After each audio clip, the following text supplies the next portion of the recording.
study that I wrote and a couple of books, and it's all around our innate emotional well-being. Our well-being is innate in us, and I hope that you leave today with that understanding, inshallah. So it was already mentioned that we're born on the fitrah, and it's the parents who make them a Jew or a Christian or a polytheist. And it was also mentioned, well, how our education system may also be playing a role in that, not just the parents. And I hope today is going to give you some insight into how this happens very innocently, and the work that we need to do on ourselves individually in order to prevent that, inshallah, in the future. But I really want to emphasize the point that our well-being is innate in us, and that our fitrah is there still intact within all of us. And Janine and I are actually an example of that. Neither of us were brought up in religious households. I was brought up in an atheist household, and yet 30 years ago, both of us, actually it's 30 years for you too, isn't it? Yeah, this is our 30-year anniversary, because we both embraced Islam in 1995. We're the evidence before you that that fitrah is still intact within every child.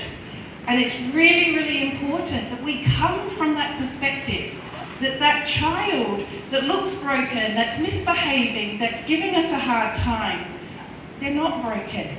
They never were and they never will be, although we can do a good job of breaking them if we don't understand how that is possible or what it is that we're doing.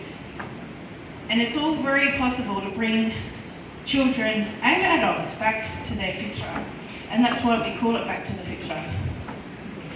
So we believe that everyone is still being guided, but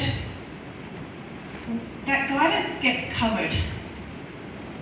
It's innate in us, and Allah subhanahu wa ta'ala says in the Quran that He created everything and guided it. So we know that patience is innate in us. We keep talking about, I've got to learn to be patient.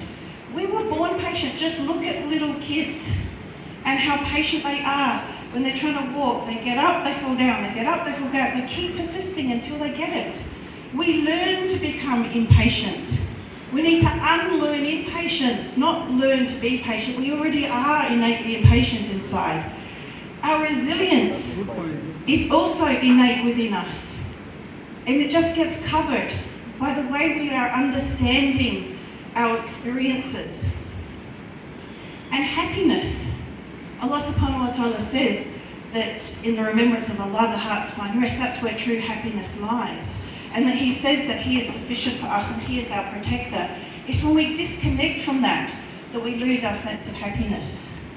And that's how we lose that fitrah state that we were all born on.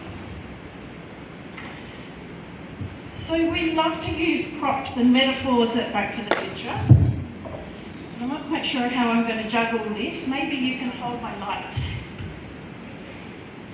So, when someone is really close to Allah, you see a nur on their face, don't they? It's like the nur from here is shining out through their eyes. So this light represents that fitrah, that beautiful, innate state that Allah subhanahu wa ta'ala created every single one of us and every single one of the children that we may have given birth to or parented or taught.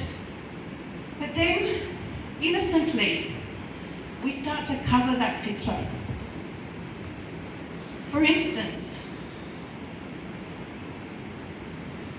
I've got different things on here. For instance, one of the common ways